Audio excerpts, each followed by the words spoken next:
नमस्कार दोस्तों, आशा है कि आप सभी अच्छे होंगे। मैं अविनाश और आपके साथ एक आज नया वीडियो शेयर करने वाला हूं, जिसमें आप सभी वर्ड फाइल में शॉर्टकट की कैसे यूज की जाती है उसके बारे में आपको बताने की कोशिश करूंगा। तो जैसा आप सभी देख रहे हैं कि मैंने यहाँ पे कुछ चीज़ें टाइप करके रखी हैं। इधर में हमारी शॉर्टकट की है और इसका पर्पज है, और इधर मैंने कुछ शब्दों का उल्लेख किया है जिससे मैं ये शॉर्टकट की आपको बताऊंगा। तो हमारे ऑफिस कार्य में कहीं ना कहीं हमें इस शॉर्टकट की के हेल्प से हम अपना काफ़ी समय बचा सकते हैं। तो आप लोग इसको ध्यान से देखिएगा और इसको सीखने की कोशिश करिएगा। तो जैसा पहला हमारा शॉर्टकट की है Ctrl+A। इसका पर्पज है सेलेक्ट ऑल, मतलब इस होल डॉक्यूमेंट में जितनी भी चीजें होंगी अगर हम कंट्रोल के साथ ए बटन शिफ्ट करते हैं, सिलेक्ट करते हैं, तो ये देखिए हमारे सारे डॉक्यूमेंट सिलेक्ट। दूसरा हमारा है Ctrl+B। Ctrl+B का पर्पज होता है बोल्ड टेक्स्ट। अगर हम किसी भी पैराग्राफ की लाइन को बोल्ड करना चाहते हैं तो हम उसको सिलेक्ट करते हैं। जैसे मैं इस लाइन को करना चाह रहा हूँ तो मैंने इसको सिलेक्ट किया और Ctrl+B दबाया तो देखिए ये लाइन बोल्ड हो गई। अगर हमें दोबारा इसको अनबोल्ड करना, सेम वही प्रोसेस, Ctrl+B कर देंगे तो ये अनबोल्ड हो जाएगा। नेक्स्ट हमारा है Ctrl+C। तो Ctrl+C के आगे मैंने पर्पज लिखा है कॉपी। कॉपी का मतलब चुराना, किसी चीज को कॉपी करना। तो अगर आप जैसे देख रहे हैं, अगर इस तो हम जितनी भी लाइन को कॉपी करना चाहते हैं तो इसको सेलेक्ट कर लेंगे, Ctrl+C दबाएंगे तो ये कॉपी हो गया। और जब कॉपी हो गया तो इसको फिर हमें कहीं ना कहीं पेस्ट करना होता है। जैसे ये हमने मतलब पेस्ट का ऑप्शन मैंने बीच में दिया है, तो आप इसको कहीं भी कर्सर रख के इसी Ctrl+V दबा देंगे तो ये चीजें पेस्ट हो जाएंगी। तो देखिए आपको ये चीजें दो बार दिखने को आ गई, ठीक है। फिर है हमारा Ctrl+E align centre. Align centre मतलब ये जो हमने लिखा है कोई भी वर्ड, इसको सेंटर में रखना। अभी क्या है, ये आपका सेंटर में, तो अगर हम इसको सेलेक्ट करते हैं और Ctrl+E दबाते देखिए सेंटर में। तो अगर आपको कभी पैराग्राफ ऐसा लिखना हो तो आप शॉर्टकट किट से Ctrl+E का प्रयोग कर सकते हैं। फिर नेक्स्ट है हमारा Ctrl+F फाइंड। अगर आप अपने कीबोर्ड से Ctrl+F दबाएंगे तो कुछ इस तरह का डायलॉग बॉक्स आपको दिखेगा। तो ये फाइंड है। फाइंड में अगर आप कोई चीज़ सर्च करना चाहते हैं तो यहाँ पे टाइप कर सकते हैं। तो मैंने जैसे यहाँ पे एवरी टाइप किया तो यहाँ पे सर्च का ऑप्शन आता है, तो मैंने फाइंड नेक्स्ट किया तो फाइंड किया, find in current selection.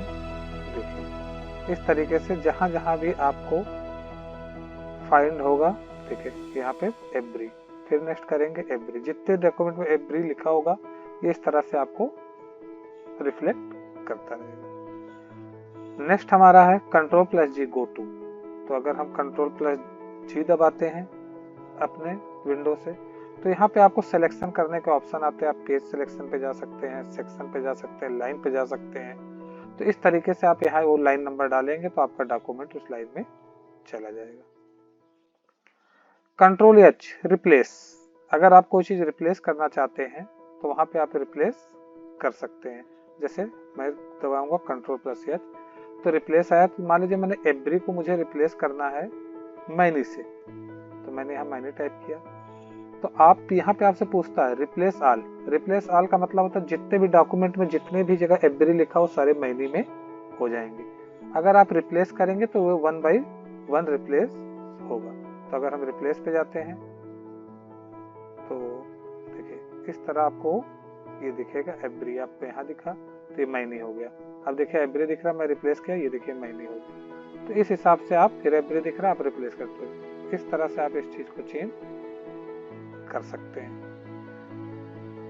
Okay, फिर हमारा आता है Ctrl+I। Ctrl+I italic text. Italic text मतलब ये भी सिंपल है। आप अगर किसी चीज को सिलेक्ट करते हैं और Ctrl+I दबाते हैं तो देखिए इटैलिक में हो गया। फिर हमारा है Ctrl+J जस्टिफाई। Ctrl+Justify का मतलब जो ये लाइनें आपको ऐसी दिख रही तिरछी तिरछी, अगर आप इस चीज को सेलेक्ट कीजिए इसे जितना भी सेलेक्ट और कंट्रोल जे दबाते हैं, देखिए ये एक सीक्वेंस में हो गया। फिर हमारा आता है कंट्रोल प्लस के हाइपरलिंक। अगर आप कहीं पे हाइपरलिंक या बुकमार्क लगाना चाहते हैं तो जेएलसी में जैसे आप लगाना चाहते हो तो आप जेएलसी को सिलेक्ट कर लीजिए और कंट्रोल प्लस के दबाइए, तो जो भी डॉक्यूमेंट का आप हाइपरलिंक लगाना चाहते हैं वो आपका खुल जाएगा। यहाँ से आप सिलेक्शन करके उस हाइपरलिंक को इंसर्ट कर सकते हैं। Control plus align left. अगर आप किसी लाइन को लेफ्ट अलाइन लेफ्ट करना चाहते हैं तो कंट्रोल प्लस यल के माध्यम से आपका ये अलाइन लेफ्ट हो जाएगा। Control plus N. अगर आप कंट्रोल प्लस एन दबाते हैं तो हमारा नया डॉक्यूमेंट ओपन हो जाएगा। जैसे हम एक वर्ड शीट पे काम कर रहे हैं वैसे एक नई वर्ड शीट हमारे सामने क्रिएट हो जाएगी। Control plus P. Control plus P का मतलब प्रिंट। अगर हमारे डॉक्यूमेंट रेडी है तो हम कंट्रोल प्लस पी का उपयोग करके डायरेक्ट प्रिंट यहाँ से निकाल सकते हैं। Control plus R align right. अगर आप अपने शब्दों को राइट साइड से रखना चाहते हैं तो आप इसको सेलेक्ट करके कंट्रोल आर दबा दीजिए, देखिए ये राइट साइड से स्टार्ट हो जाएंगे। Control S. कंट्रोल एस हम किसी भी डॉक्यूमेंट पे काम करते हैं तो हम कंट्रोल एस जरूर दबाएं। अगर हम कंट्रोल एस दबाते हैं तो वो डॉक्यूमेंट हमारा सेव हो जाता है। Control plus you underline. अगर हमें किसी लाइन के नीचे अंडरलाइन करना, सपोज दैट इतने लाइन के अंदर करना है तो हम इसको सिलेक्ट करके कंट्रोल यू कर देंगे तो ये अंडरलाइन हो जाएगा। दोबारा अंडरलाइन हटाने के लिए हमें सेम प्रोसेस करनी होती है, उसको सिलेक्ट करते हैं और कंट्रोल यू कर देते हैं तो ये अंडरलाइन खत्म हो जाता है। कंट्रोल बी पेस्ट, जिसका मैंने पहले आपको कंट्रोल सी के साथ उसको बताया था। Control plus W close the window. अगर आप कंट्रोल प्लस डब्ल्यू के साथ बटन दबाते हैं तो जिस सीट पे आप काम कर रहे हैं वो सीट आपकी डायरेक्ट बंद हो जाएगी। Control plus x cut. अगर आप किसी लाइन को हटाना चाहते हैं तो आप यहाँ से जैसे इस लाइन को हटाना चाहते हैं तो आप एक कंट्रोल सेलेक्ट करके कंट्रोल एक्स दबा देंगे, ये चीज यहाँ से हट जाएगी। अब आपको हट गई, अगर ये चीज कहीं पेस्ट भी करना है तो आप कंट्रोल बी करके दोबारा इसको पेस्ट कर सकते हैं। अब आता है कंट्रोल वाई, रीडू और अंडू। कंट्रोल वाई और कंट्रोल जेड ये दोनों एक ही जैसे चलते हैं।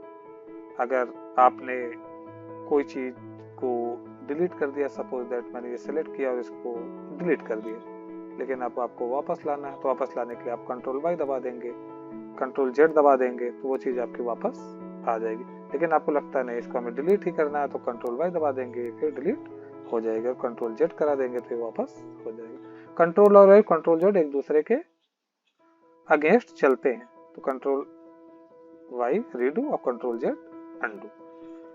कंट्रोल शिफ्ट प्लस ए, जैसा आप देख रहे हैं ये सारी चीजें कैपिटल लेटर में हो जाएंगी। सपोज दैट ये लाइन दिया हुआ है, इस लाइन को हम सेलेक्ट करते हैं और कंट्रोल शिफ्ट और ए का प्रयोग कर देखिए सारी चीज कैपिटल लेटर में हो गई। वापस इसको लोअर केस में करने के लिए कंट्रोल शिफ्ट प्लस ए दबा देंगे तो एज इट इज पुराने उसमें चली जाएंगी। लास्ट है control shift plus T, double underline selection. अभी आपने कंट्रोल यू से सीखा था सिंगल लाइन, जैसे अगर इस चीज को हम सेलेक्ट करते हैं और कंट्रोल यू दबाते हैं तो सिंगल लाइन लगता है, लेकिन अगर हमें इसमें डबल अंडरलाइन करना है तो हम इसको सेलेक्ट करेंगे और कंट्रोल शिफ्ट के साथ डी दबाएंगे तो आप देख सकते हैं यहाँ पे डबल अंडरलाइन लग गया। तो इस तरह से शॉर्टकट की है। ऐसा नहीं है कि केवल इतनी ही शॉर्टकट की है, इसके अलावा और भी शॉर्टकट की आती है।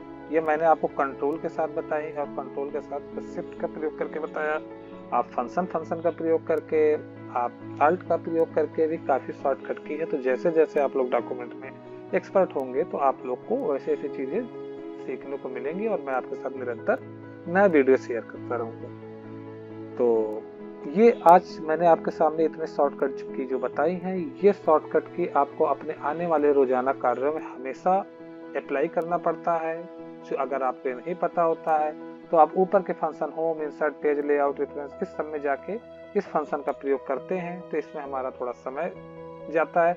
लेकिन अगर हम इस शॉर्टकट की का प्रयोग करते हैं तो अपना काफी समय बचा सकते हैं और अपने डॉक्यूमेंट को अच्छे से बना सकते हैं। तो आशा करता हूं कि आप सभी को ये वीडियो पसंद आई होगी। आपका कोई सजेशन या कमेंट हो तो पिछले बार की भांति जैसे आप हमें शेयर करते हैं, आप हमारे साथ अपने सजेशन और कमेंट जरूर शेयर करिए।